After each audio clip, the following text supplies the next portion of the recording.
Et na chenu to vite aussi nous à savoir plus contrôler et na chenu pour mi-temps. Bon, nye mesento mi-temps Roland Gobo et ouais, nous collé à clé Hamilo savoir plus aussi nous à l'incoton dit mi player nous kiko awa DJ meje mi non li bon mi ko tun lo o nous à mi-temps et lo meje non bombono yi asizale nous mi kono le do kodo o nous le DJ le to mele ou yo lo actualité mi non do kodo yale ou bonon do kodo o hanpa ko tra la bon ewe mi ko mo mi lo fidie o awa DJ nous kiko meje mi non zombono do nous à mi-temps l'incoton dit na bio me wa wuli mi di lo ye mi ton di le do mi na je akoha o mo mi ton YouTube ton yo bo yo do abonnement mi na abonné nous o nous mon coton bokana o ma o ye l'incoton ha konton mi ton mi na ma ha me bi bon nous lo ina indi bona je hungbe bona je o gangbe ina chenu o do ko mi ton bo aziza le ko info no alisa aziza o ikaro ko do hanpa pe we o esi de asiza ewe inu mi egbe yo esi de yamon koton po a e no ko no bo no ko chede ton bo to obi fi ko tun bo ewe mi ko adi o kiko awadi de kede bon kana bon ye kan savoir plus ton mais bo na do no nu kwesi e no ba do asu mi ton ni ma so pon kenken le o yo na do no nu kwesi mon koton le do pe lo me mo ni ku mi na du kaka bo ko yo na ko communication na mo de no tie e na tie do pour mi ton o asiza ni egbe asiza o tigan we bo o asiza o do numi oh me la ho ne mi de o mi lo ganji ne mi lo ka de bon mi le uma o ne e kono yo men yin do o mi han mi na tun men yan e no yo mi no sénateur Adjina Kukoso demi ko tun bon à l'état civil tokunu biso Nathanael et au sénateur Adjina Kukoso et ouais wa savoir plus dit bonado awadije la menu mi et nanto awadije o la menu o tobitosi et non ko pon nous a mi ton le nkoton et aziza sénateur et na chenu o yo lo mi ton sin gbe ina bo no mi masana da for di bien on a cambio aziza do o nemi ka be nu ki ho bon o flafo ni mon bon mais non ko be jlo mi we a o kabi o flafo o atizawata nu mi de suno bon mi je handiji po we a nemo nu mon koton ka o begben bo o tobito sibi no do sénateur o sin o han si we o to o me ledi khodo ko mi kambie bo mai pe nu mi ble won ana ben wi wade yo firedi am besin kwa am ben de bro fi yo firedi am besin when we senator wa ben wi wa dai sin to o me kegetun we wa yenu no blo choreography ta mi no we pere no nu we ta mo blo choreography kaka bo na so me we me shune culturel mi no blo CG mi to ni de no tête na no choreography mo le blo ni de no ta nu mo koton donc pere yo wa je wedu ha hasino legi boje di don akamoro abiyoro tan we den nde non do tia kaka wa gbe mo senator wa micro he di o de mbegbon je ne no biyo me wa nkoro ku do han sino we bukoro ko di ye kaka cho wa biyo bukoro ku fleme ye pere ko chubo aje o asopeta renji boje o aziza mi ton de sino so khleto bitosi e na chenu aziza sénateur e na chenu o mikaka nu we anu to bitosi emi de e na chenu mi bo awajije we mi no do la menu to bitosi e so inde bi bo me de sana le cambio dia o nu na cambio aziza ti o mika benu ki ho di o pe na bi nu mo nkan ton ka ko blo mbenu ki ko di on e so ko ya lo we nu e to tun we yo e we ro kan me nu de lo mbenu ki ho bego lo ko mbenu ki ko bego lo ko gbadi on e si dia me mbi o me so ko ya e so ko de bo e so ko ya bi o me so ko ya si année you know temps de chorégraphie 2007 ou mbi o chorégraphie kaka buwado lancement nous comptons le 2017 mi de agban ko mi ton nous comptons 2017 ou en 2017 mais audio c'est des audio en bloqué voilà bon au racine mi ton sénateur Adjina Kukoso et des rentons nous comptons et aussi au petit 2017 et ne micro de nous mon comptons bon nous na cambia atizati agban ko na bien mi ka ko de ton kaka je fi egbedi nous on a donc et audio ouais on est comme pour vidéo visuel les mlone on le et le minute est tourner qu'on est au final bah tourner comme blonde à part quoi tourner micro de ton au wine non mi ton là et au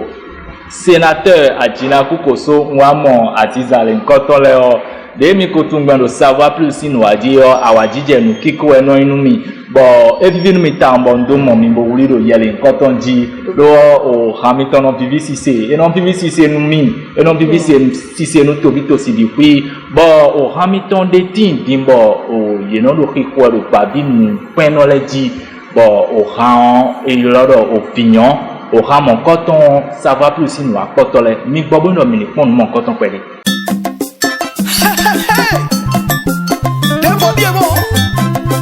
Sénateur Adjina Kukoso yewe to.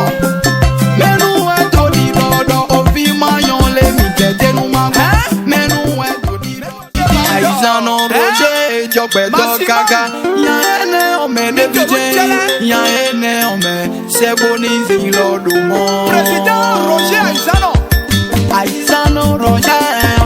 ene o Raimo mi de dimbo o Aziza Daho o Adjina Kukoso ton di o hande bo PVCC bo o babinu peno le bino do khiko do o Beneto mi ton me fi o nakambio Adjina Kukoso do o fitel mi mon koton kakosi bo o no kambio ti o ena yiwe mi mono hamon coton si fifo no do o mi yolo nyambu no neti nko Roger Aizano mi yolo nyambu no mon coton si nko bo nyamon coton mi so su tra la do hamon coton me bo e wa tindo e yewe mi ba ho bo de hamon coton na o to sloton e yewe mi de hamon coton na tanta won nu mon coton mi wa do o mi moe na cambio mi do nemo coton ka ngbenu mi bo ne ka ngben kaka bo e ka do ado ha mon coton o so o jido memo coton si nkota mewe o mo nde mi cambio fne de nu we mi cambio o ayan sizao surtout yon file hanon go simlo wanu yo asido mi tum trele ya to ayan sizao don we koi bo habito wanu we me comprendre yeno ti hando nu monde on dit hando nu mo je ngena o fi bibo hana wa mi bo na pa han bo ti voilà mi am mo nti han bo ha de mbro nti han bo mle mere bo bo ero Aizano Roger ero awa gbo fi o tofo no fo no jime ti o mere fo se kro yime bro han yan ne o ma lo mi na photo gbe ni parce que egbe ti kaka mo wa mo mi ton ji fi bo ko do yo no nde alo ton si me o me si nsi wa fi ya ene mbenu fi ko e ko ni egbedion me tu mi egbedion nko ton de me parce que te auto promotion anu e wa nu me fide pa mi gbon kan e ko do mi kaka wa mo egbedion nko ti gberu fide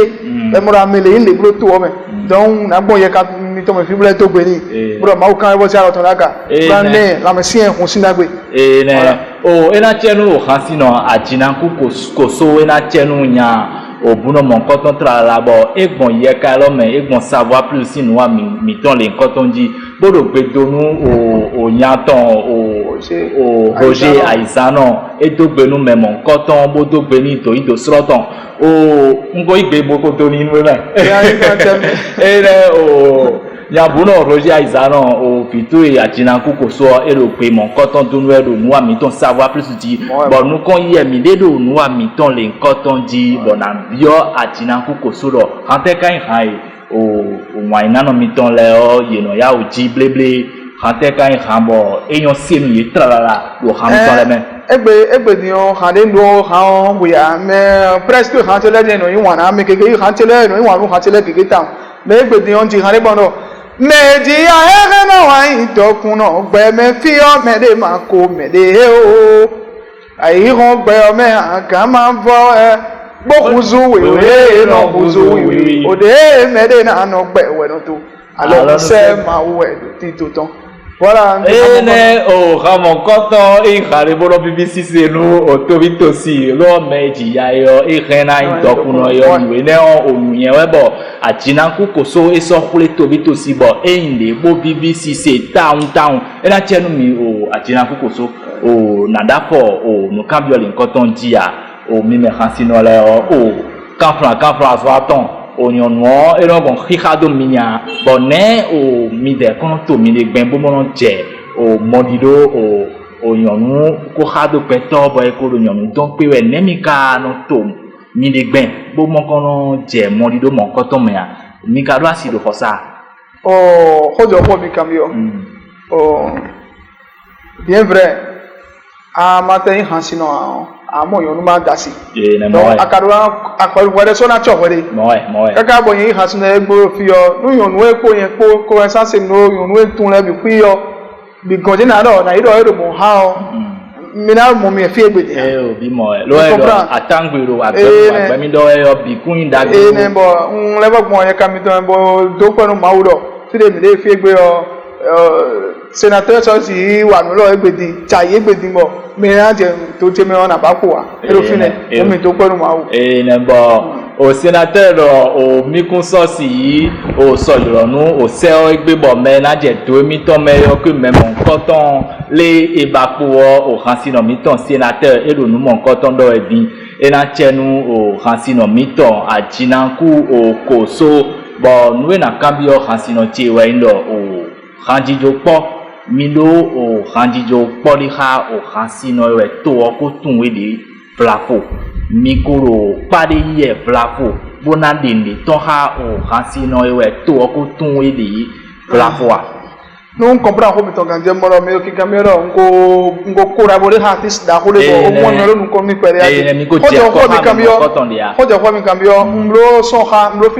Au moins aussi l'argent. Au moins nous avons bénéficié et à aider sur pour tirer. Bon, mais pour pour l'on dit nous. Moi j'ai quelque fois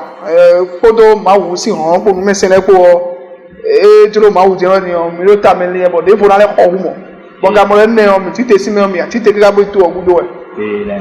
bon o rasino meto ajinaku koso e no do awajije la menu mi yo e we do savoir plus si nous ale nkoton ji bode mi ko tun gbe yo o me wa wi mi lo ye mi ton le nkoton ji bi o mi na je akọ ha mo mi ton YouTube ton yo vo yo abonnement mi na je akọ ha bu kana ma ye le nkoton ha o memo gbo mi ton le mi na ma ha do kuro iton le ina chenu do kuro mi ton bo na cambio rasino mi ton ajinaku koso do e ka dami lo nuwa mi ton lo nuwa meton de symptômes boro o mi wa ho nu mi yo ne mi kono to mi le bon ne wa mi kono wa ho nu bon bo e no je ngwe bo no je kambe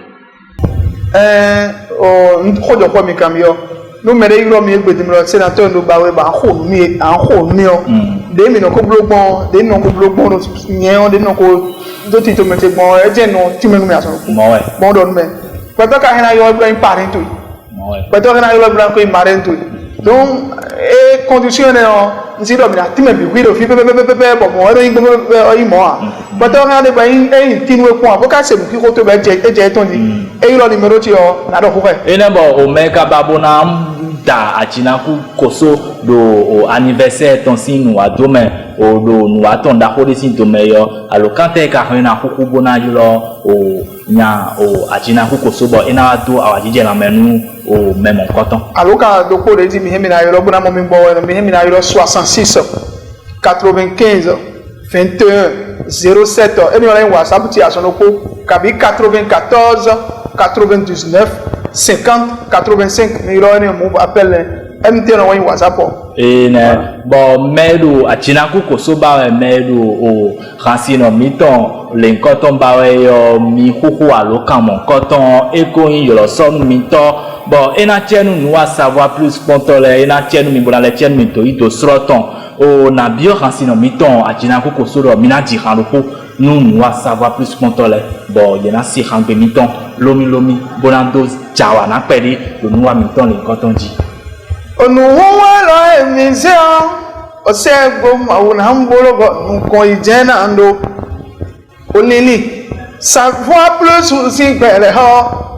onuwa lo emido akulu no mautena mbologo nko ijena ndo onunde manu na njo ni na fon tegbe bonada ihigbawe moy e do hode ya o na jala mi to aga bo nko ina tin ni ne bo ina chenu to bi to si bo de we o hasi no mi to ajina ku ko so do di dogben bi yo savoir plus sin fo yo aga we ko le o hasi no mi do o me de flafo bona kon ye kan lo me bona to pe na ble won mi na yo me aton ene de nko ble won bo mi na suta nu wa mi to ni koto ko do ho me ma no ye ko me aton me we don mo e do gbe nu monsieur Bossou en thème o do gbe nu Kevin Fandoran maman Xavier do gbe nu Marene maman Nagosile mi do gbe yin me bi mais ko yin wanu sénateur do alo gol mi to le support mo e monsieur Vitule do gbe nu yin me bi mais no gol mi le support ta trala nka o me la ho Oje aisano ene do gbe nu me la ho ta monsieur Began Bonaventure mais Crespin Sekutole ndo gberu ye parce que no gba lo sénateur le support ne bon be no gba lo no sénateur ajina ko so le support e do gberu yari ya de mi biton bon nous a miton le nkoton vivon nu ye yen ko de na chendo pour miton bon o de we miton me a we no ipere ami gbo ma ton si me